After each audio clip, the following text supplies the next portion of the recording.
पर भी हैं ऑनलाइन, अपने देश के लिए आप प्रार्थना करेंगे। जिस भी देश के आप वासी हैं, अपने हाथों को उठा के अपने देश को हम ब्लेस करेंगे, अपने देश के झंडे को उठाएंगे। खुदा बाप हमारे देश को आशीषित कर।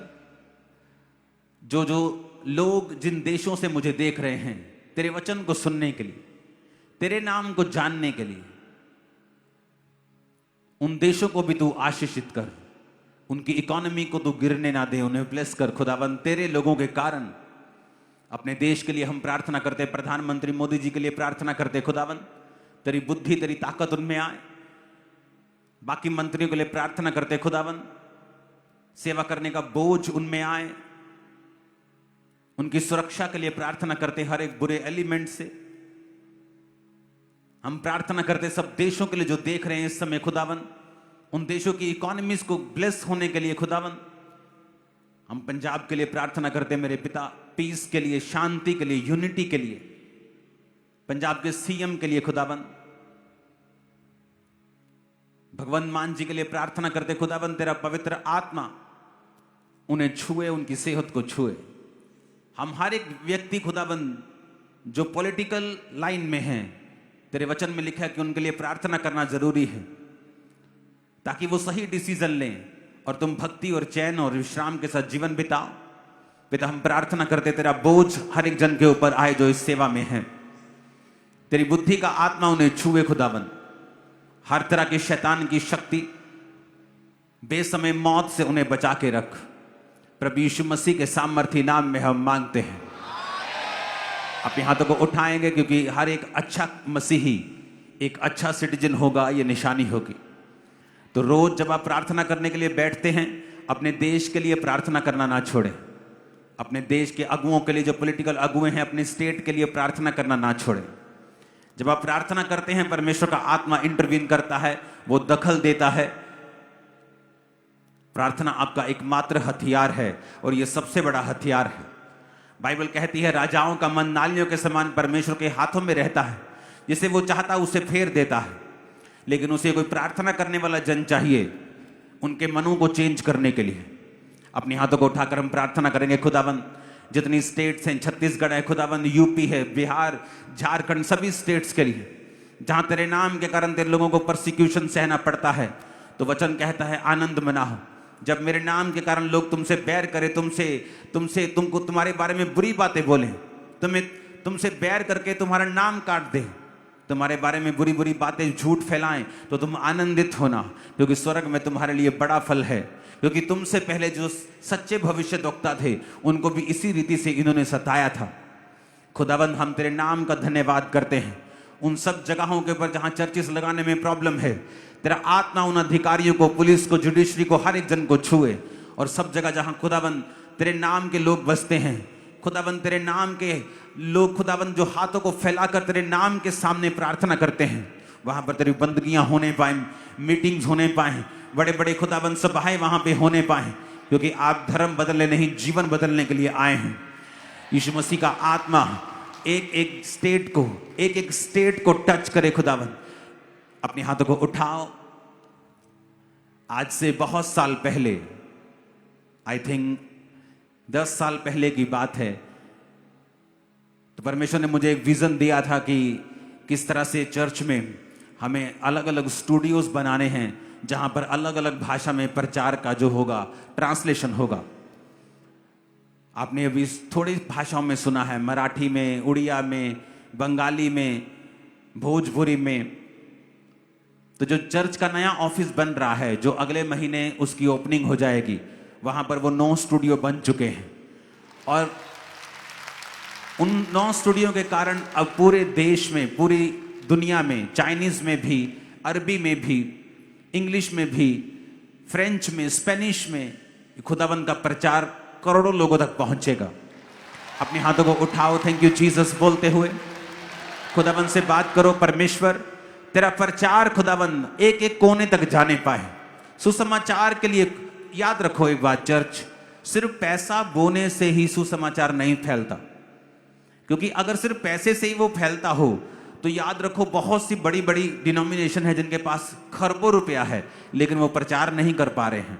रूहें नहीं बचा पा रहे हैं। याद रखो, प्रचार रूहें बचाने के लिए आपको आग के साथ जाना होता है, आपको प्रचार करना होता है, आपको आत्मा के द्वारा बातें करनी होती हैं जो लोगों को बचाएं। इसलिए प्रार्थना करेंगे अपने हाथों को उठा के कि परमेश्वर, इस सुसमाचार के काम के लिए जितनी चीजें, जितने लोग, जितने हाथ, जितने हथियार हमें चाहिए तो हमें मुहैया करवा। अपने हाथों को उठा के प्रार्थना करेंगे सुसमाचार के रास्ते खुले, सुसमाचार लाखों करोड़ों लोगों तक पहुंचे, हर भाषा में, हर देश में वो लोगों तक जाए, हर लोकल भाषा में, हर राष्ट्रीय भाषा में, इंटरनेशनल भाषा में वो लोगों तक पहुंचे। खुदावन तेरी बेदारी लोगों तक आए मेरे सामर्थी परमेश्वर, एक एक जन को तू छुए खुदावन। याद रखो किस तरह से आप बचाए गए हैं। अगर आप बचाए ना जाते तो आप कितने दुखी थे। तो याद रखो आपके जैसे कितने लाखों करोड़ों लोग अभी भी दुखी हैं जिन तक सुसमाचार नहीं पहुंचा। अपने हाथों को उठाकर हर एक अंधकार की शक्ति को डांटेंगे जो सुसमाचार के रास्ते में एक रुकावट है, और खुदावन से कहेंगे परमेश्वर रास्तों को ओपन कर। मांगेंगे right now in the name of Jesus, सारे रास्ते सुसमाचार के लिए ओपन हो जाएं, ट्रांसलेशन करने के लिए लोग आए, नए नए रास्ते खुले खुदावन, लाखों करोड़ों लोगों तक सुसमाचार पहुंचे। ऊंची आवाज में प्रार्थना करेंगे, ऊंची आवाज में।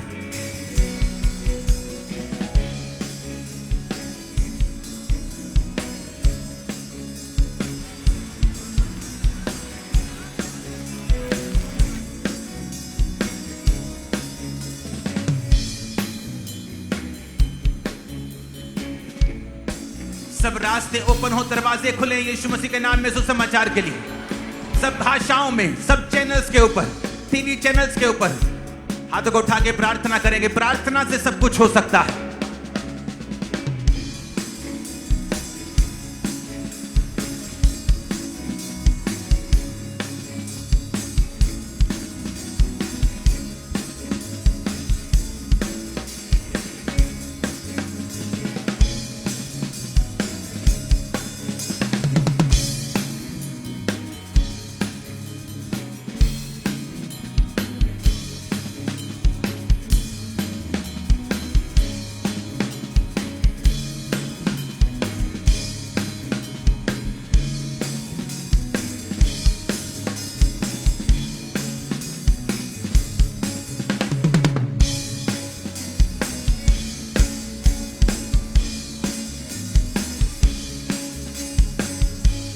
प्रभु यीशु मसीह के सामर्थी नाम में हम मांगते हैं, आमीन। ऊंचाई आशीष हमारी है। मैंने कहा आमीन, ऊंचाई आशीष हमारी है। चर्च, याद रखो, एक मसीही होने के नाते आपको चर्च में सिर्फ आशीष पाने के लिए ही नहीं आना है, आपको प्रार्थना करने के लिए आना है।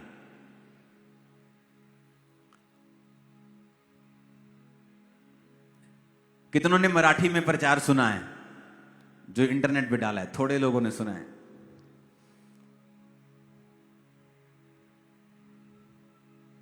तो लोग पूछ रहे कि आप मराठी में प्रचार कैसे कर रहे हो? कोई क्लिप चलाना, मराठी भोजपुरी कोई भी प्रचार की टीम जब रेडी हो जाए चला देना अपने आप।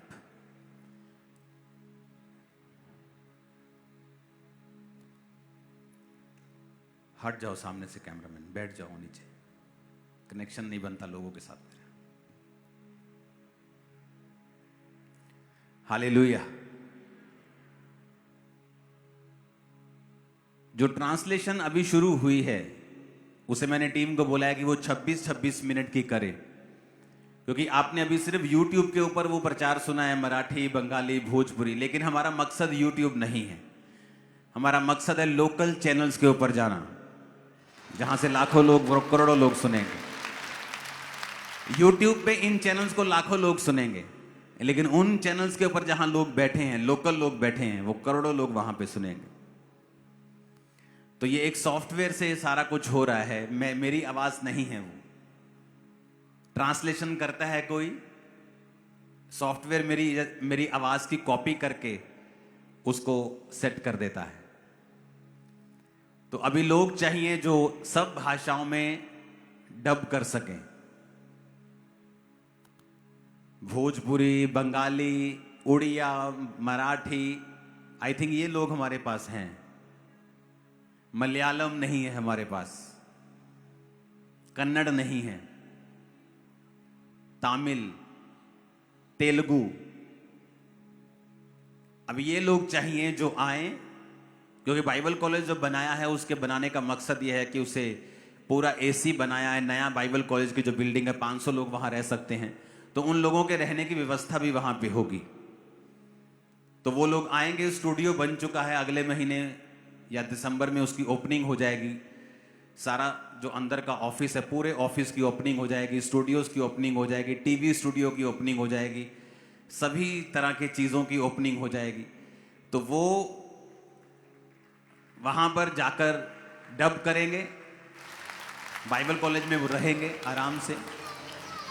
तो सब चीज़ों की व्यवस्था जो है वो की जा रही है। सुनेंगे अगर रेडी है तो।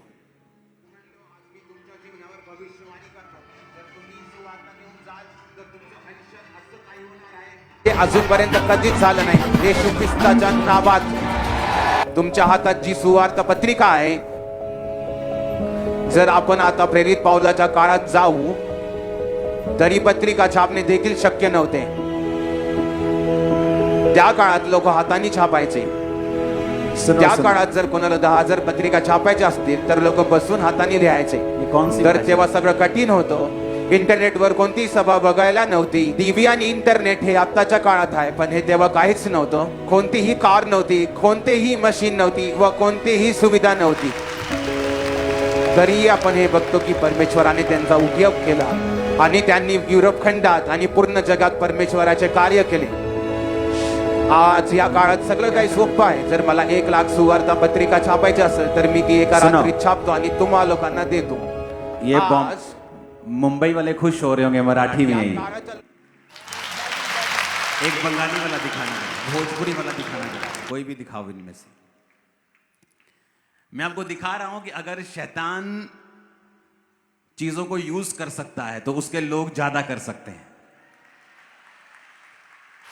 सुनो,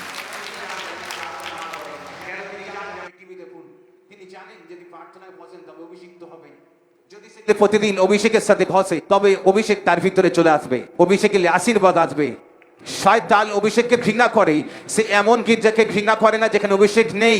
যেখানে ঠান্ডা আরাধনা হয় সেখানে 2 থেকে 10 মিনিট বাক্য পরিচয় হয়, পাস্टर हाथ मिलिए ये उड़िया भाषा थी। से घृणा करे ना। एक और चलाएंगे, भोजपुरी चलाओ जरा। अपने भोजपुरी वाले लोग बैठे हैं।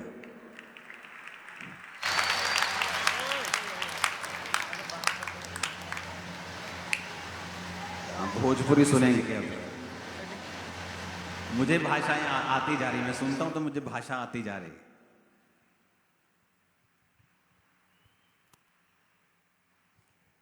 जब तैयार हो जाए अपने आप चला दो उसको। हालेलुया।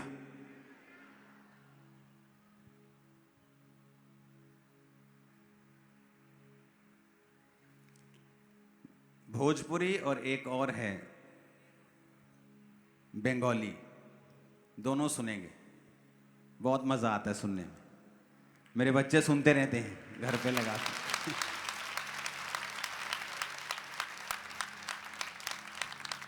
थोड़ा जल्दी करना भाई। ज्ञान होला सही ज्ञान वितरणर कारण होला। आज जो टीबी हुए तांकर मृत्यु हुए नहीं। जदि एक शारीरिक ज्ञान वितरणर कारण हो पारे, तेणु भाव जो आत्मिक ज्ञान अच्छी से केते बड़ वितरणर कारण हो। क्या हुआ? सुनाओ सुनाओ। कारण अभिषेक करने लोगन से अगर वह लोगन की प्रार्थना करही के समय शैतान तंग करता तो एंगा काहे बा काहे कि शैतान जानत है कि प्रार्थना में छुटकारा बा। प्रार्थना के रखन करे के चाहिए। रेवा लोग के दिन में सवेरे प्रार्थना करे के चाहिए। जीवन रेवा लोग के खास धीरे-धीरे कम हो जाए। रेवा खाली अपना खातिर ना परिवार खातिर अगर वह पास्टर बने ताबन से गाय खातिर रेवा प्रार्थना करेंगे। सिंगल चलाओ। कौन सी अधिकार बहने के वचन के बीच में से चवन हमने का नालक बावे। जब रेवा प्रार्थना करे खातिर सवेरे उठने के 40 मिनट तब रेवा प्रार्थना करनी, रेवा धन्यवाद करनी, रेवा आराधना करनी, रेवा आधा घंटा बाइबल पढ़नी। ओई में का करे के बा वचन निकाले के बा। जौन राउर जिंदगी से मिलो जुलत बा। रेवा लोग के हीलिंग चाहे, रेवा लोग हीलिंग के वचन निकाली। रेवा के लइका चाहे उ लइका के वचन निकाली। हर एक चीज खातिर बाइबल में परमेश्वर के वायदा व वचन बा। रेवा 1 घंटा 3 बार प्रार्थना करी रोज। अगर वह सुन तनी और ईमान तनी जिंदगी सेम न रही, उत्तर आई शैतान से मुक्ति हुई। हर तरह से रेवा ऊंचा जाए। आमीन खरखरा के चाहिए। हालेलुया। थोड़ा जब पूरा शेड पड़ गया तो मैं दिमाग रखना है कि गूंज ज्यादा है तो अपना चीजें कम करो। कितने कितने सुन रहे हैं इन चीजों को? तो अभी हमने ये 4-5 भाषाएं शुरू की हैं। तो मैंने टीम को बताया कि 26-26 मिनट के उसे मैंने प्लान सारा दिया है कि फ्यूचर में हम किस तरह से इसको आगे लेके जाएंगे, किस तरह से इसको हम रखेंगे। तो ये परमेश्वर का नेक्स्ट प्लान है कि हर एक भाषा तक पहुंचना। इसलिए मैं पिछले दिनों में, आप इमेजिन नहीं कर सकते इन चीज़ों पे कितना खर्चा होता है। 25-25, 30-30 लाख के कंप्यूटर ऐड करने पड़ते हैं 2-2 दिन में, 3-3 दिन में। लेकिन एक बात मुझे मालूम है कि पैसा ये काम अकेला नहीं कर सकता। अगर पैसा अकेला कर सकता होता तो बहुत सी डिनोमिनेशन के पास बहुत से पैसे हैं, लेकिन रूहें नहीं बचाते वो। आपका काम होना चाहिए रोज प्रार्थना करना सुसमाचार के लिए कि परमेश्वर लोगों के द्वार खुलें, लोगों के पास जाने के रास्ते खुलें। और जब आप अपनी लाइफ परमेश्वर को देते हैं इस तरह से कि आप सुसमाचार के लिए प्रार्थना कर रहे हैं, अब अपने जीवन को इस्तेमाल कर रहे हैं, तब परमेश्वर आपके शरीर को ब्लेस करता है, आपके जीवन को ब्लेस करता है। जो कुछ आपके साथ जुड़ा हुआ है वो उसको आशीषित करता है। आमीन। हमारा पहला मकसद सुसमाचार को देना होना चाहिए कि सुसमाचार को मुझे देना है, मैं उसमें क्या करूं? मैं लोगों के बीच में जाऊं, मैं उसके लिए प्रार्थना करूं। अगर हाउस वाइफ है, होम मेकर है, आप घर बैठे आप रोज सुसमाचार नहीं जाकर दे सकते, आप हफ्ते में 1 दिन उसे जरूर दें, लेकिन रोज घर में बैठकर प्रार्थना जरूर करें। इमेजिन करो जब आप परमेश्वर में आए थे आप कितने दुखी थे। इमेजिन करो कितने लाखों लोग ऐसे होंगे जो आपकी और मेरी कंडीशन में होंगे जब मैं और आप परमेश्वर में आए थे। अगर हम उनके लिए प्रार्थना करेंगे तो परमेश्वर आपको ब्लेस करेगा। सेवकाई में आने के बाद भी मेरी लाइफ में हीलिंग नहीं थी और मैं परमेश्वर से निराश रहता था, तो परमेश्वर ने कहा था कि अगर तेरे जीवन से चंगाई निकलेगी तो तू चंगाई से खाली कभी नहीं रहेगा। हालेलुया। गूंज कम करो, ऊंची आवाज में हालेलुया बोलो जरा, ऊंची आवाज में हालेलुया बोलो। अपने हाथों को उठाओ, बोलो जो कुछ आज मैं सुनूंगा मैं फलों को लेके आऊंगा। ऊंची आवाज में बात करो परमेश्वर के साथ।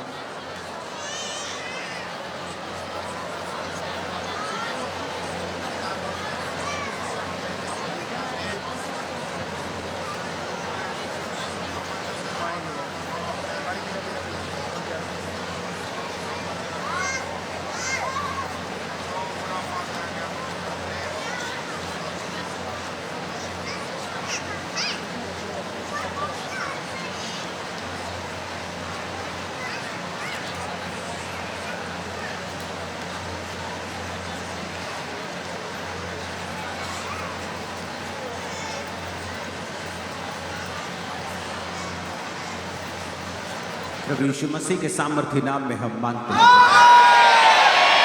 अब जब हम नेहम्याह की पुस्तक को पढ़ते हैं तो उसमें लिखा, हकल्या के पुत्र नेहम्याह के वचन, 20वें वर्ष के किसलेव नामक महीने में जब मैं शूशन नामक राजगढ़ में रहता था, तब हनानी नामक मेरा एक भाई और यहूदा से आए हुए कई पुरुष आए। तब मैंने उनसे बचे हुए यहूदियों के विषय में जो बंधुआई से छूट गए थे और यरूशलेम के विषय में पूछा।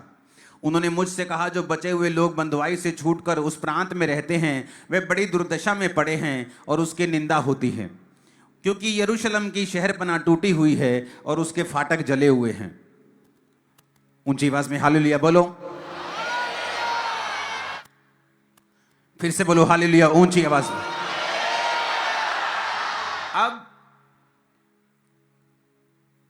एक आपको टेस्टिमनी मैं देता हूं। आज से कुछ साल पहले मैं एक्सरसाइज करता हूं रोज, तो मैं एक्सरसाइज कर रहा था और मैंने नोटिस किया कि बॉडी में एक मसल जो है वो स्टिफ है, थोड़ा एक मसल स्टिफ है। जब आप स्ट्रेचिंग करते हैं तो आपको मसल मालूम होते हैं कि वो स्टिफ है। तो मैं ज़्यादा जिम जाता था, मैंने स्ट्रेचिंग पे कम ध्यान दिया, तो मैंने उसे छोड़ दिया ऐसे ही।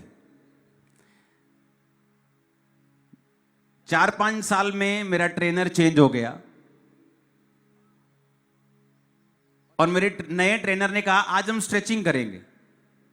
5 साल बाद जब मैंने फिर वही मसल की स्ट्रेचिंग की तो वो अभी भी स्टिफ था। मैंने सोचा मेरा मसल है, मेरी बॉडी में कोई प्रॉब्लम नहीं है। 5 साल बाद भी जब मैं ये मसल को दोबारा स्ट्रेच कर रहा हूं तो ये स्टिफ है, अभी भी अकड़ा हुआ है, जबकि प्रॉब्लम नहीं है। बड़े आपके बॉडी के कई मसल होंगे जो स्टिफ होंगे, आपको मालूम नहीं होगा। जब आप जिम में जाते हैं, स्ट्रेचिंग करते हैं, आपको मालूम होता है। तो परमेश्वर का आत्मा मुझे उस बारे में समझाने लगा कि देख,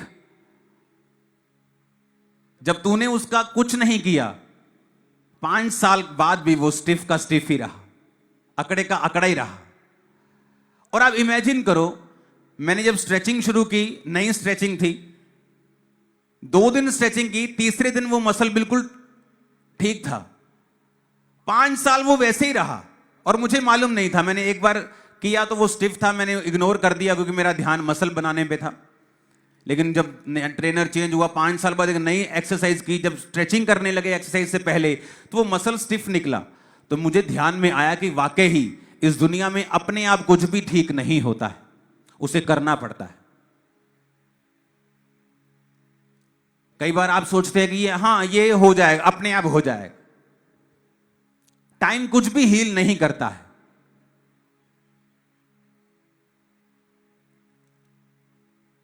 और वही सिंपल एक्सरसाइज भी, ज्यादा लंबी स्ट्रेचिंग नहीं, जस्ट 20-20 सेकंड की स्ट्रेचिंग और वो मसल लूज बिल्कुल ठीक था। परमेश्वर ने कहा, पतरस मुझे पानी के अंदर ले जा अपनी नाव से। मुझे ना अंदर से वचन सुनाना था कि लोग मुझ पे गिरे ना, क्योंकि लोग कोई हीलिंग के लिए प्रभु पे गिर रहा था, कोई बात करना चाहता था, कोई दुखड़ा सुनाना चाहता था। तो परमेश्वर अंदर जाके वचन सुनाते और पतरस को बोलते, अब मछलियां पकड़ने के लिए अपना जाल डाल। तो पतरस कहता, प्रभु नहीं, मेरे पास सारी रात मैंने मेहनत की, मैंने कुछ हासिल नहीं किया, मैं मछुआरा हूं, मुझे पता है मछलियां नहीं आएंगी। लेकिन बाइबल कहती है जब परमेश्वर के कहने पे जाल डाला गया तो इतनी मछलियां आई, नाव डूबने लगी। दोस्तों की नाव को बुलाया, उनकी नाव भर के डूबने लगी। पतरस हैरान हो गया। क्यों? क्योंकि उसकी जो नाव थी, परमेश्वर ने उसे इस्तेमाल किया। आज बहुत से लोग ब्लेस नहीं हैं, मेहनत करते हैं, ये नहीं कि मेहनत नहीं करते, ये नहीं कि एफर्ट नहीं लगाते, जेन्युइन नहीं, पूरी जेन्युइनिटी के साथ मेहनत करते हैं, लेकिन कुछ भी हासिल नहीं। क्यों? क्योंकि उनकी नावें जो हैं वो परमेश्वर के कामों के लिए इस्तेमाल नहीं हो रही। एक समय है परमेश्वर आपको अलाउ करता है, आप कम काम करते हैं, वो अलाउ करता है, वो धीरज रखता है, पेशेंस रखता है। लेकिन एक समय आता है जब परमेश्वर कहता है बस, नो मोर पेशेंस, अब नहीं, अब तुम्हारा टाइम पूरा हो चुका है, मैं चाहता हूं तुम मुझे फल दे। जिस काम के लिए इस पेड़ को लगाया गया था, वो पेड़ फल अब मुझे चाहिए। इसलिए प्रभु यीशु मसीह रास्ते में जा रहे थे तो एक पेड़ नजर आया अंजीरों का, और जब परमेश्वर ने दूर से देखा कि पत्ते नजर आ रहे हैं, तो परमेश्वर पास में गए तो फल नहीं था, क्योंकि वचन कहता है कि फल का समय नहीं था। तो परमेश्वर ने कहा अब से तेरा फल कोई ना खाए। और अगली सुबह जब अपने चेलों के साथ प्रभु वापस आ रहे थे, तो चेलों ने कहा, प्रभु देख, वो पेड़ जिसको तूने श्राप दिया है वो सूख गया जड़ तक। अगर फल का समय नहीं था तो परमेश्वर ने उस पेड़ को श्राप क्यों दिया? क्योंकि अंजीर के पेड़ की खासियत है कि जब उसके पत्ते निकलते हैं तो फल भी आता है। वो अंजीर का पेड़ पत्ते तो दिखा रहा था लेकिन फल नहीं दिखा रहा था। और परमेश्वर को आज भी इस चीज से नफरत है। जब हम हालेलुया बोलते हैं, जब हम अपने आप को क्रिश्चियन बोलते हैं, गले में क्रॉस लटकाते हैं, हम बोलते हैं हम मसीही हैं, हम चर्च में जाते हैं, लेकिन फल नहीं है, पत्ते हैं, सब काम है, क्रिश्चियन नाम, क्रिश्चियन सब चीजें हैं, लेकिन फल नहीं है। परमेश्वर कहता माली को, ये 3 साल से पेड़ लगाया, फल नहीं देता, इसको काट दे। माली कहता प्रभु 1 साल और दे दे, इसकी गोटी करूंगा, खाद डालूंगा, फला तो फला, नहीं तो काट कर दूसरा लगा देंगे। आज कितने लोग हैं जिनके नावों से, जिनकी जिंदगियों से सुसमाचार प्रचार होता है? बहुत कम। जिनकी लाइफ में वो सचमुच अपने जीवन को, अपने शरीर को, अपने बिजनेस को एक नाव की तरह परमेश्वर को देते कि प्रभु इस पर से तू प्रचार कर, बहुत कम। आप में से बहुत से लोग आज घर चले जाएंगे और यीशु मसीह के बारे में नहीं बताएंगे अपने लोगों को। कभी कभी बताएंगे जब 3, 4, 5 दिन बाद किसी रिश्तेदार पर फोन पे बात होगी। इतना सीरियस नहीं है हम परमेश्वर के लिए, इसीलिए हम ज्यादा मेहनत करते हैं और फल हमें कम मिलता है। हालांकि पतरस मछुआरा था, यीशु मसीह तो तरखान थे, वो तो लकड़ी का काम करते थे, बिल्डिंग बनाने का लकड़ी का काम इकट्ठा था उनका। स्टडीज बताती हैं कि वो बिल्डिंग और लकड़ी के तरखान के वो क्रॉसेस भी बनाते थे। बहुत सारी चीजें हैं स्टडी में, लेकिन मैं उस चीज में नहीं जाना चाहता। तो परमेश्वर कहता है कि अगर तुम्हारा जीवन उसकी महिमा के लिए इस्तेमाल नहीं होता तो होता क्या है? परमेश्वर को आपको नुकसान नहीं करता, पर आपके लाइफ में क्या होता है? फिर इंसान ये डायलॉग मारता है, मैं मेहनत बड़ी करता यार, पर मैंने फल नहीं मिलता कोई। मैं बड़ी मेहनत करता हूं लेकिन मेरे जीवन में फल नहीं। मैं बिजनेस सारा दिन दुकान पे बैठता हूं लेकिन मेरे जीवन में फल नहीं। क्यों फल नहीं? क्योंकि आपका जीवन, आपकी नाव जो है वो परमेश्वर के कामों के लिए समर्पित नहीं है। या जीवन में पाप होते हैं, गलत संगति होती है, गलत चीजें होती हैं, गलत चीजों को देखना होता है। तो शैतान इन रुकावटों के साथ ये कोशिश करता है कि आपकी लाइफ में फल ना आए, क्योंकि यीशु मसीह ने कहा, तुमने मुझे नहीं चुना, मैंने तुम्हें चुना और ठहराया कि तुम फल लेके आ सको और तुम्हारा फल बना रहे। प्रभु कहता, तूने मुझे नहीं चुना। तू नहीं कहता कि मैं प्रभु नु चुन लिया, मैं प्रभु नु मान लिया, मैं क्रिश्चियन बन गया।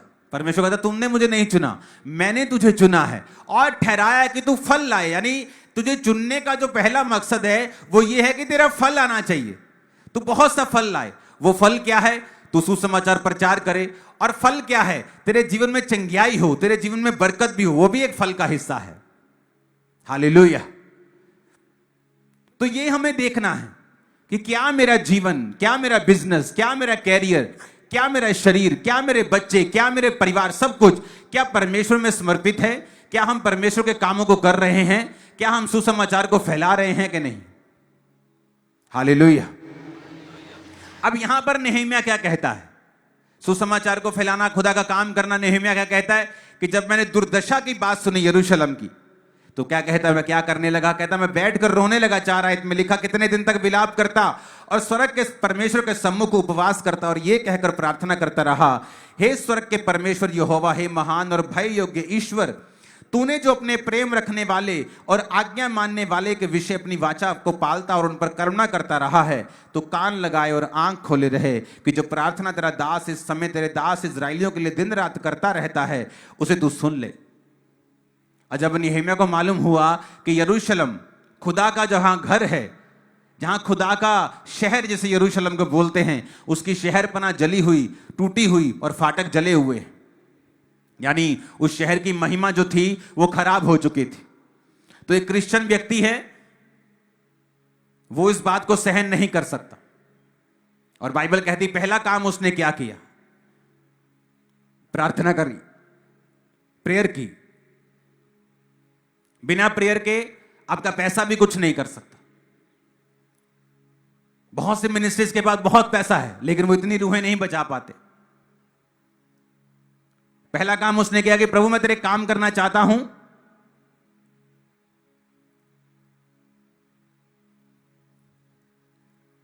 आपकी लाइफ की जब महिमा, उस शहर की महिमा किससे होती है? 4 दीवारी से। और उस शहर की महिमा किससे थी? फाटकों से। और वो जले हुए थे और टूटे हुए थे। एक व्यक्ति की महिमा क्या है? एक बूढ़े की महिमा क्या है? उसके बच्चे। बाइबल कहती है कि बच्चे जो हैं वो बूढ़ों की महिमा है। और एक बूढ़ा है, बच्चों को जवान हो चुके हैं 27, 28, 25 साल, बूढ़े को अब संभालना है, लेकिन वो बूढ़ा क्योंकि बच्चा नशे करता है, बच्चे को संभाल रहा है। ये क्या है? उस शहर की महिमा नाश हो गई है। माँ बाप बुजुर्ग हो गए, बीमार होते हैं, बच्चों को संभालना है। लेकिन इधर क्या हो रहा है? माँ बाप बुजुर्ग हैं, बच्चे बीमार हो रहे हैं और वो उन्हें लेकर हॉस्पिटल के बाद हॉस्पिटल। ये क्या है? शैतान ने महिमा खराब कर दी, परिवार में महिमा खराब कर दी, लड़के को बिगाड़ दिया, लड़कों को बिगाड़ दिया, पैसे को बिगाड़ दिया, नुकसान कर दिया, महिमा खराब हो गई। पत्नी अच्छी है, सुंदर है, लेकिन पति किसी और के साथ है। क्या है? उस परिवार की महिमा खराब हो चुकी। तो जब महिमा खराब होती है, पहला काम क्या करना है? प्रार्थना करने का निर्णय लेना कि परमेश्वर के सामने। वो कहता मैं उपवास करके मैं प्रार्थना करने के लिए गया और मैंने परमेश्वर के सामने हर पाप की माफी मांगी, लोगों की, अपनी, और खुदा को कहा परमेश्वर दया कर। और यह सुसमाचार के ऊपर भी लागू होता है कि जब आप सुसमाचार का काम करना चाहते हैं तो सबसे पहले आपको प्रार्थना करनी है। आपके घर की महिमा खराब है, आपको प्रार्थना करनी है। जीवन की महिमा खराब हो चुकी है, आपको प्रार्थना करनी है। आप जवान हैं और नशों में हैं, रोगी हो चुके हैं, पैसा नहीं है, फाइनेंस नहीं है, ब्रोक हो चुके, टूट चुके हैं। ये क्या है? महिमा खराब हो चुकी। तो कैसे सुधारेंगे महिमा को? आपकी ग्लोरी को परमेश्वर रिस्टोर करना चाहता है, कैसे करेंगे? पहला स्टेप, प्रार्थना करना शुरू करना, उपवास करके प्रार्थना करना, रोजों के साथ प्रार्थना करना। आज बहुत से लोग रोजे नहीं रखते, उपवास नहीं रखते, और बाइबल कहती है उसने उपवास करके प्रार्थना की। और जब उपवास करके प्रार्थना की तो वचन में लिखा, परमेश्वर के सामने वो रोता रहा और प्रभु को कहता रहा कि प्रभु मेरी प्रार्थना सुन, हमारे पापों को माफ कर। तेरे वचन में ये लिखा है, तेरे वचन में ये लिखा है। वचन के बीच से प्रार्थना उसने की, और ये ज्यादा असर करती है जब आप वचन के बीच से प्रार्थना करते हैं।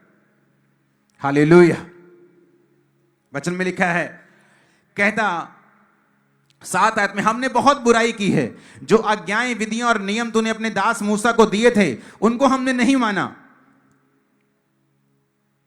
क्योंकि इस धरती के ऊपर इत्तेफाक से कुछ नहीं होता।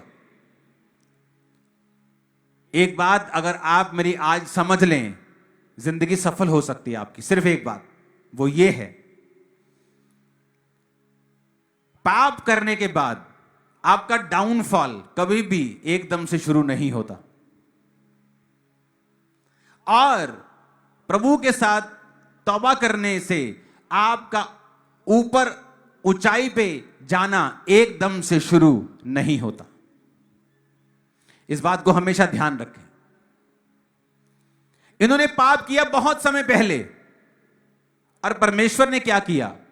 सालों के बाद वो सारे मंदिर को, अपने चर्च आराधनालय को खराब करके, तोड़ के अपने लोगों को बंधुआई में डाल दिया। ये एकदम से नहीं हुआ। जीसस के टाइम के ऊपर जिन लोगों ने गवाही दी थी, जब पिलातुस ने कहा तुम जीसस को चाहते हो, तुम्हारे लिए छोड़ दूं कि एक डाकू को जो तुम लोगों का कत्ल करता है उसको छोड़ दूं? कोई नहीं कहेगा डाकू छोड़ दो, कि ये हमें आके बाद में तंग करे। यीशु ने क्या बिगाड़ा है हमारा? ये लोगों को अच्छी बातें ही बोलता है, लेकिन लोग बोले तू बरअब्बा को हमारे लिए छोड़ दे और यीशु मसीह को क्रूस पर चढ़ा दे। उसने कहा इसने क्या बुराई की है? कहते वो और भी चिल्लाने लगे, क्रूस दो इसे, क्रूस दो। सब हजारों लोग। तो पिलातुस की पत्नी ने एक मैसेज दिया, कहती इस धर्मी के मामले में हाथ मत डालना, क्योंकि आज सपने में मैंने इसके कारण बहुत दुख उठाया है। तो उसको मालूम था कि ये धर्मी पुरुष है, तो उसने कटोरा बुलाया और कहा मैं इस धर्मी के लहू से निर्दोष हूं। अपने हाथ धो लिए। सब पब्लिक बोली इसका लहू हम पर और हमारी संतानों के ऊपर हो। और यीशु मसीह के जी उठने के और स्वर्ग पर चढ़ाए जाने के कुछ साल बाद उस यरूशलेम के ऊपर एक अटैक हुआ।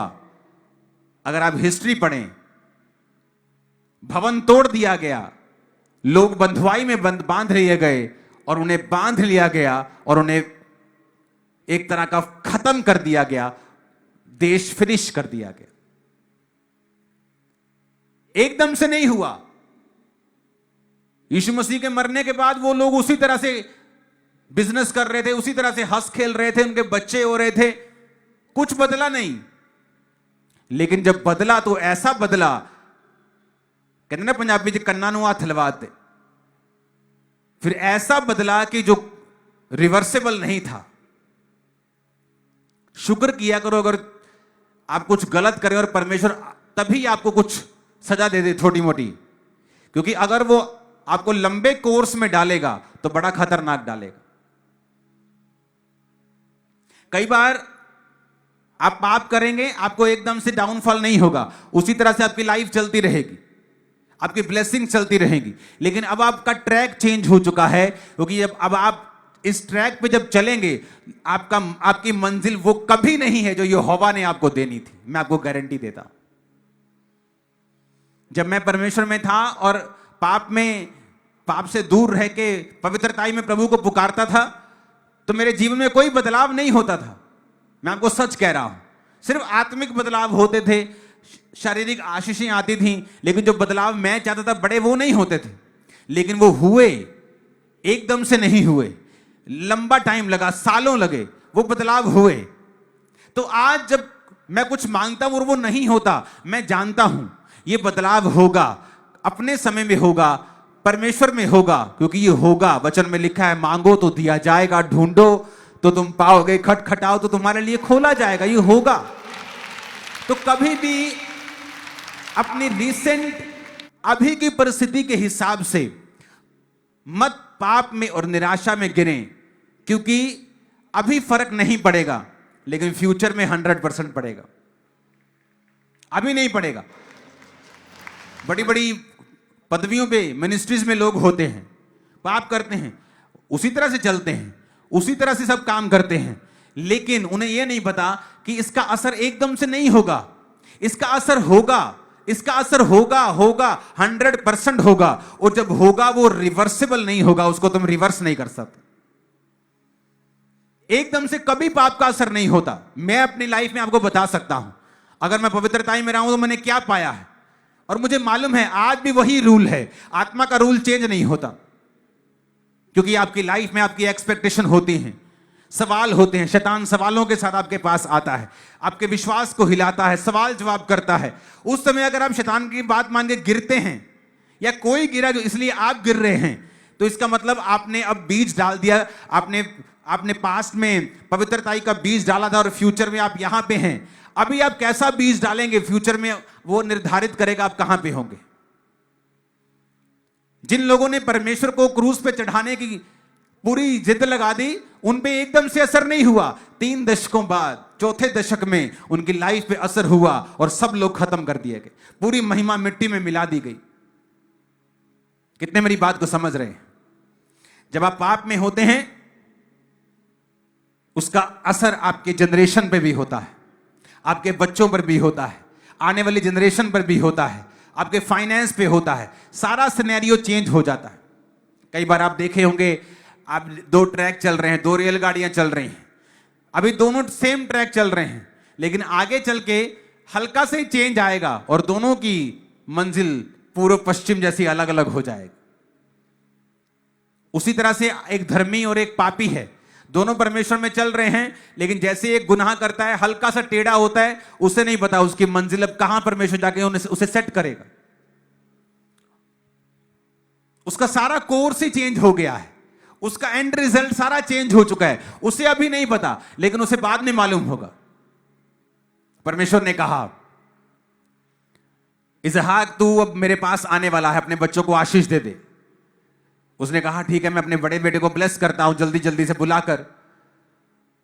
उसका बड़ा बेटा, उसे मालूम नहीं था कि दाल के बदले अपने बड़े होने का पद छोटे को बेच बैठा है, जुड़वा को।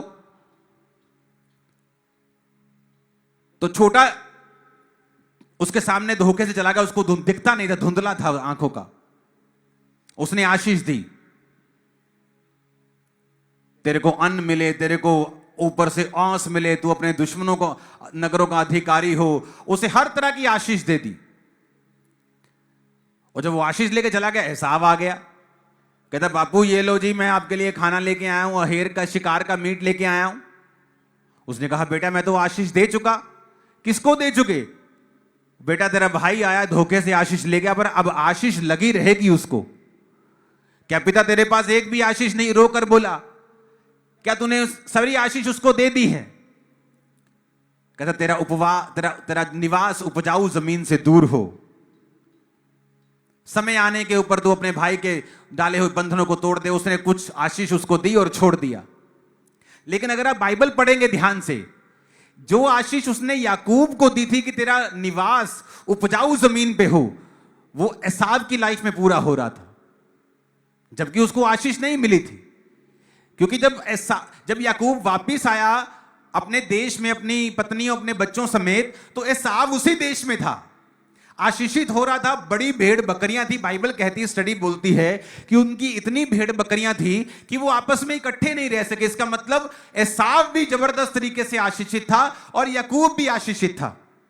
लेकिन जब आपने प्रभु से पंगा लिया होता है, तो कहीं ना कहीं आपको एक मोड़ आता है जो आपको लेना होता है। आपको कन्विंस कर दिया जाता है कि ये सही है, जबकि वो सही नहीं होता है। और बाइबल कहती है एक दिन आया, एसाव ने वो देश छोड़ दिया और पहाड़ी देश में जाके रहने लगा। परमेश्वर ने धीरे धीरे उसको उस पहाड़ी देश से दूर करके अब मिडिल ईस्ट में बसाया, अब जहां पर सऊदी अरेबिया है, जहां पर दुबई है, कतर है, ये चीजें हैं। एकदम से नहीं हुआ। कैसे हुआ? सालों के बाद। सालों लग गए उस चीज को, उसके सारे वंश को। अब वो उन जगहों पे रहता है और याकूब का वंश जहां उपजाऊ जमीन है वहां रहता है आज भी। कितने मेरी बात समझ रहे हैं? तो ये बड़ी डिसेप्शन है चर्च में और पास्टर्स की लाइफ में बहुत है। उन्हें लगता है मैंने काम किया गलत, कुछ भी नहीं हो रहा, लोग तो ऐसे ही आ रहे हैं, हीलिंग भी हो रही है, डिलीवरेंस भी हो रही है, दुष्ट आत्मा भी चिल्ला रही हैं, चीखें मार रही हैं। भाई साहब, ये हमारा मकसद नहीं है सिर्फ, क्योंकि आपका कोर्स चेंज हो जाएगा। वो कहीं और जाके आप एंड करेंगे जहां आपको एंड नहीं करना था, और ये एकदम से नहीं होता। इसलिए मैं कहता हूं कि जीसस क्राइस्ट के बाद मुझे वेरी डेंजरस फील आती है, कि खुदाबंद बड़ा भयानक फील आती है कि परमेश्वर जब कोर्स चेंज करता है, लोगों को कहीं से कहीं ले जाता है। लोग सोचते हैं कि मैंने परमेश्वर को मूर्ख बना दिया, लेकिन वो खुद मूर्ख हैं। कितने मेरी बातों को समझ रहे हैं? यूथ में हमारे पास एक लड़का होता था, बड़ा धोखा देता था पास्टर को। उधर लड़की के साथ सो के आना, चर्च में पूरी वर्शिप, पूरा आत्मा से भर, लोग ना यार बड़ा स्पिरिचुअल आदमी है यार, और मैं भी आत्मा से भर रहा था, दूसरे भी आत्मा से। तो बड़ा कठिन था ये जज करना कि कौन सही भर रहा है और कौन गलत भर रहा है। लेकिन आज उन व्यक्तियों का अगर आप रिजल्ट देखेंगे, वो वहीं के वहीं हैं, और वो लोग जो आत्मा में थे वो कहीं लाख गुना आगे जा चुके हैं। लेकिन टाइम लगा, 15 साल, 10 साल, 12 साल। पेशेंस है आप में कि आप प्रभु को समय दें, आप प्रभु को टाइम दें। किसान को भी बुद्धि देता है प्रभु कि जब उसने बीज बोया तो वो अगले दिन फल देखने नहीं चला जाता। उसे मालूम है ये फूटेगा, ये आएगा, उसके बाद फलेगा, उसके बाद मैं इसे बेचूंगा। तो ये बुद्धि रखो कि अगर आपने आत्मिक जीवन में कोई बीज बोया है तो उसको टाइम लगेगा आगे बढ़ने में। वो चाहे अच्छा बीज हो उसे भी टाइम लगेगा, और बुरा बीज हो उसे भी टाइम लगेगा। कितने मेरी बात को समझ रहे हैं? जोर से हालेलुया बोलो। सुन रहे हैं मेरी बात? हाँ, सुन रहे हैं आप? हालेलुया। अब इस बुराई के कारण जो उन्होंने की थी, यरूशलेम की महिमा खराब थी। अगर आप तौबा कर ले, बुराई करना छोड़ दें, तो महिमा ठीक होना शुरू हो जाती। अब आगे क्या हुआ? आगे हुआ, अब ये नेहेमिया राजा के सामने गया। दूसरे बाप में पहली आयत में लिखा, अर्थ क्षेत्र राजा के 20वें वर्ष के निसान नामक महीने में, जब उसके सामने दाख मधु था, तब मैंने दाख मधु उठाकर राजा को दिया। इससे पहले मैं कभी उदास उसके सामने नहीं हुआ था। राजा ने मुझसे पूछा, तू रोगी नहीं है? फिर तेरा मुंह क्यों उतरा है? ये तो मन की उदासी होगी। तब मैं अत्यंत डर गया। मैंने राजा से कहा, राजा सदा जीवित रहे। वह नगर जिसमें मेरे पुरखाओं की कब्रें हैं उजाड़ पड़ा है, फाटक जले हुए हैं, तो मेरा मुंह क्यों ना उतरे?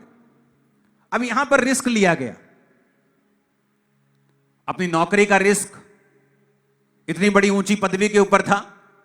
राजा का प्याऊ, राजा का खवाऊ जो होता था, बड़ी बड़ी, उनको लाखों करोड़ों रुपए की तनख्वाहें, उनके पैकेज होते थे, क्योंकि ये दो होते थे जो राजा की सेफ्टी का ध्यान रखते थे।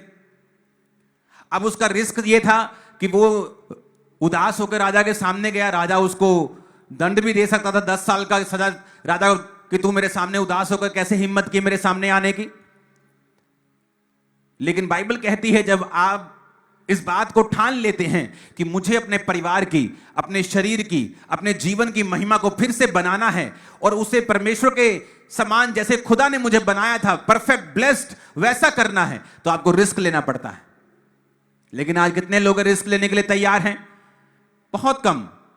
उन्हें डर है उनकी बुआ नाराज ना हो जाए, उनका मामा नाराज ना हो जाए, उनके घर वाले नाराज ना हो जाएं, उसकी पत्नी नाराज ना हो जाए। अगर वो परमेश्वर में चला गया, बपतिस्मा ले ले, तो बच्चे घर से ना निकाल दें। उन्हें रिस्क नहीं लेना है। अगर रिस्क नहीं लेना है तो महिमा नहीं बनाई जा सकती। अगर आपका मसल वो स्टिफ है तो वो 4 साल बाद भी स्टिफ है, अपने आप कुछ नहीं होगा जब तक आप कुछ नहीं करेंगे तो। और परमेश्वर ने कहा है मैं तेरे हाथों के कामों के ऊपर बरकत दूंगा, तू मांग तो मैं तुझे दूंगा। अगर तू किसी काम को करने के लिए प्रार्थना करेगा तो मैं काम तेरी लाइफ में कर दूंगा। वो ताकत परमेश्वर ने आपको दी है। अब क्या हुआ, अब इसने राजा को मना लिया, राजा की वाइफ को मना लिया, दोनों को मना लिया। तो उन्होंने इसे जाने के लिए बोला और कुछ लकड़ी की भी उसने डिमांड की कि वो लकड़ी उसको दी जाए। तो वो लकड़ी भी राजा ने उसको दे दी, क्योंकि राजा का फेवर उस पे था और परमेश्वर का वचन पूरा हुआ कि जब तू मेरी आज्ञाओं पे चलेगा, अपने हृदय से मेरी आज्ञाओं को पीछे नहीं रखेगा, तो तू मनुष्य और परमेश्वर दोनों का अनुग्रह पाएगा। प्रभु का अनुग्रह भी हुआ, मनुष्य का अनुग्रह भी हुआ। उसे लकड़ी मिली और वो उस लकड़ी को उस चिट्ठियों को लेके, वो सारे राजा के ऑर्डर्स को लेके वो गया यरूशलेम में उस शहर बना को बनाने के लिए।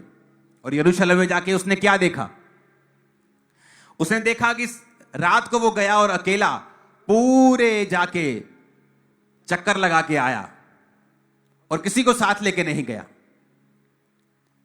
अगर आपको अपनी लाइफ की महिमा बनानी है, आपको अकेले प्रार्थना करनी आनी चाहिए।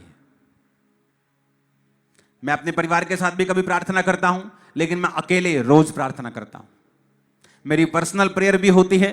एक समय होता है जब मैं अपने लिए प्रार्थना करता हूं, सेवकाई के लिए करता हूं।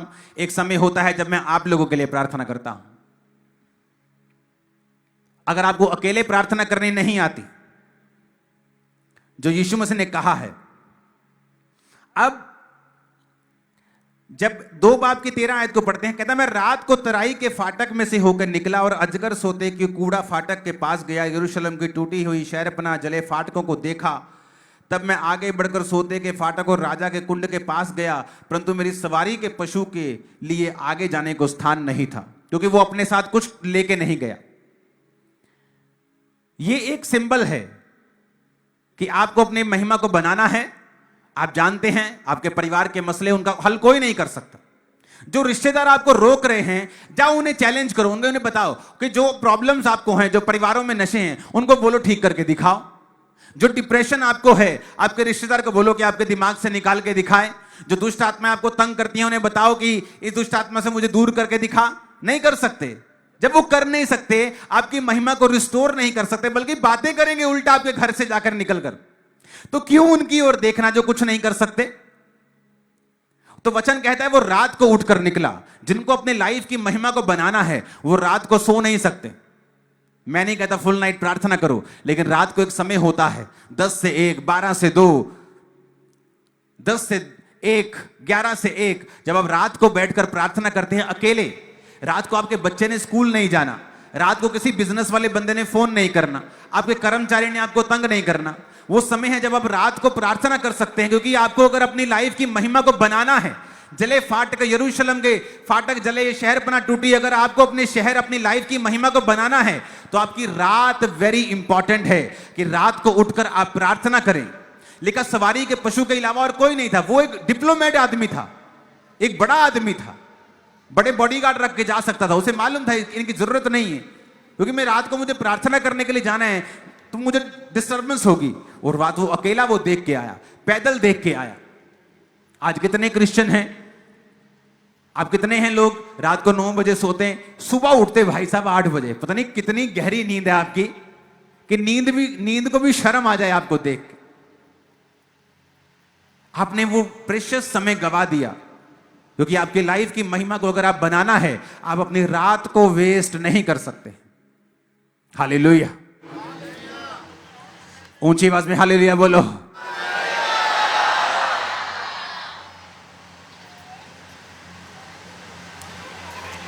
आपको बड़े ध्यान से इन बातों को समझना होगा। अब आगे जब उसने मुरम्मत करनी शुरू की, जब उसने ड्यूटीज लगाई कि तेरे घर के आगे की दीवार तू बनाएगा, तेरे घर के आगे की दीवार तू बनाएगा, तो सारे लोग दीवार बनाने लगे। और जब दीवार बनाने लगे तो लिखा उनका विरोध हुआ।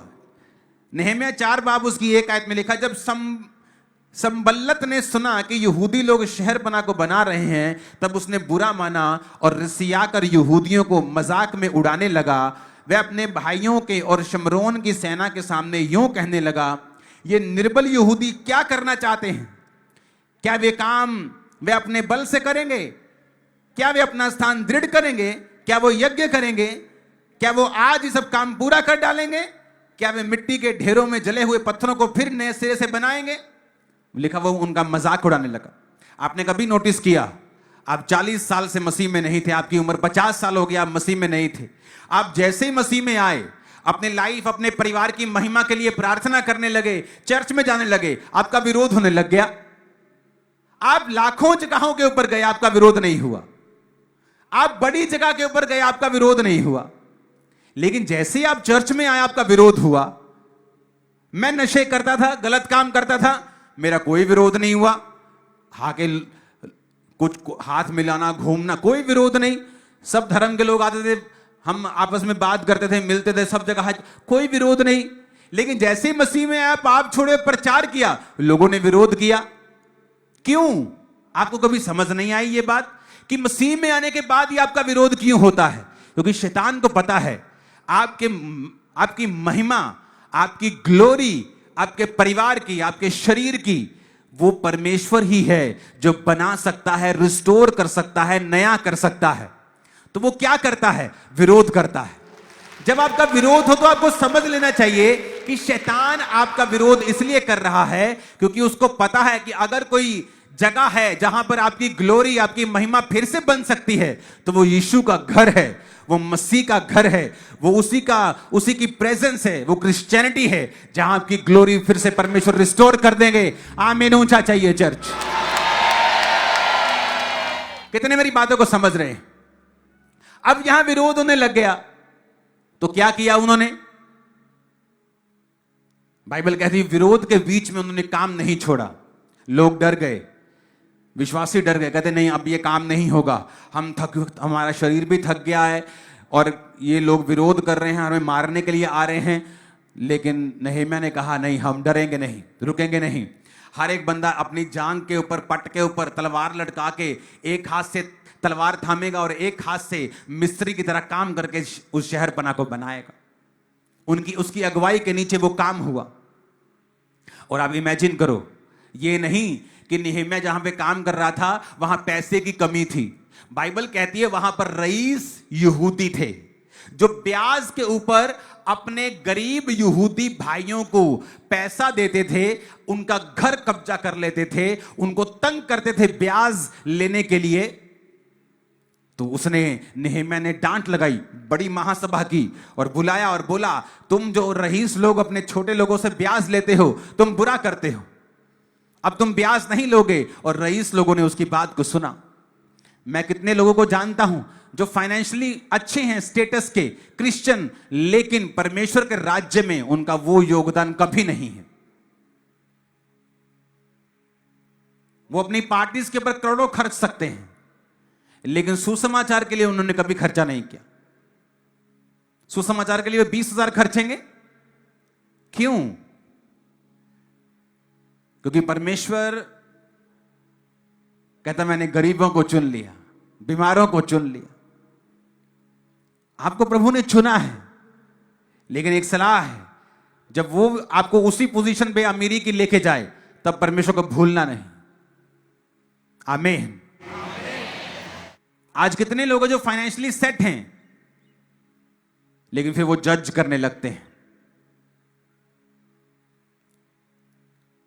अमेरिका में सुसमाचार इसलिए फैला क्योंकि बिजनेसमैन लोगों ने जज नहीं किया चर्चिस को और सपोर्ट की, और चर्चिस ने खुल के काम किया।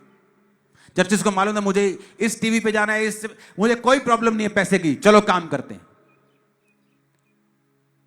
और बाइबल कहती परमेश्वर उन रईसों से नाराज हुआ। एक समय जब परमेश्वर आपको देखता है कि अभी आप सुधरे, अभी सुधरे, लेकिन एक समय आता है फिर परमेश्वर आपको ताड़ना देता है। हालेलुया।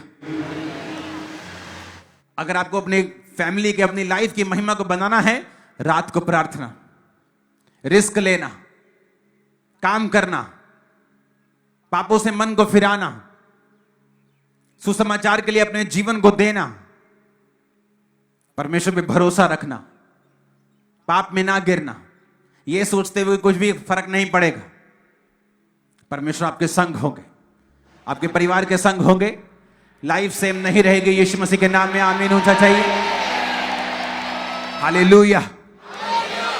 नehemia ने सिस्टम बनाया, वो लोगों के टाइट को लेने लगा और उसके बाद उसने परमेश्वर के भवन में गाने वाले ठहराए, उनकी तनख्वाहें उससे जाने लगी। उसको पैसे की जरूरत नहीं थी, वो एक अच्छी पदवी के ऊपर था।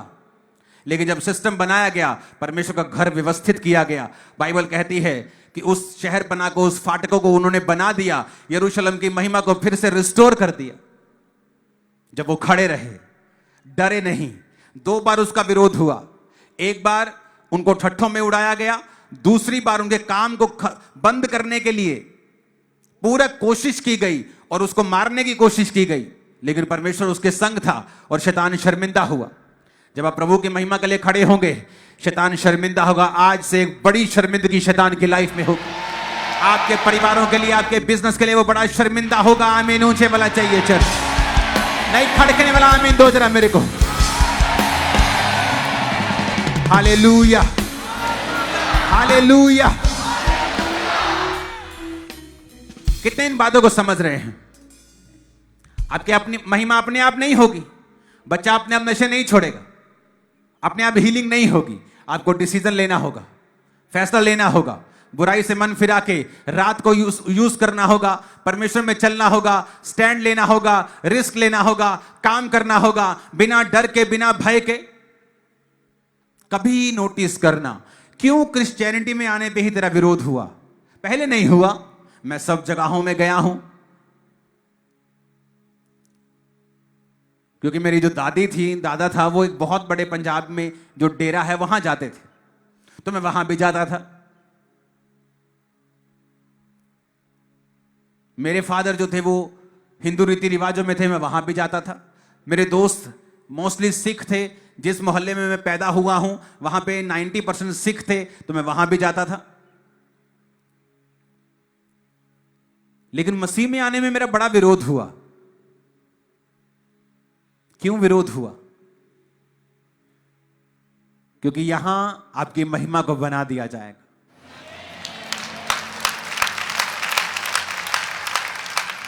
और फाटक जले या शहरपना टूटी, किसी ने मजाक नहीं उड़ाया, किसी ने कुछ नहीं कहा। जैसे ही कोई व्यक्ति आत्मिक राह पे चलना शुरू करता है,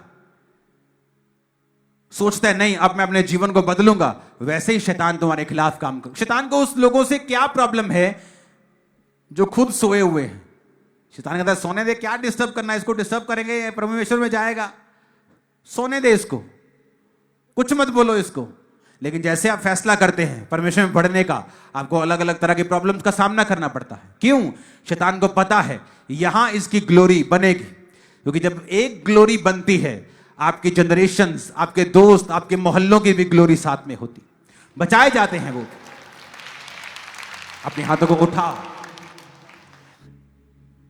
खुदावन से बात करो, परमेश्वर आज से मैं ये विश्वास करता हुआ कि अपने आप कुछ नहीं होता, मैं अपनी ग्लोरी के विषय में काम करूंगा। ऊंची आवाज में बात करो खुदाबंद के साथ।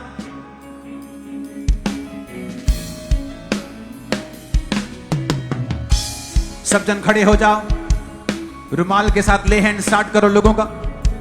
और मेरा विश्वास है आज जब ले हैंड होगा रुमाल के साथ, आप सब लोगों के ऊपर खुदा का हाथ आपके सिर के ऊपर आएगा और आपकी रुकी हुई और खराब हुई महिमा यीशु मसीह फिर से बनाएंगे। यीशु मसीह के नाम में आमीन ऊंचा और 7 बार चाहिए। अद्भुत अनुग्रह मुझ पे है किया मेरे खुदाया, सिर्फ तूने।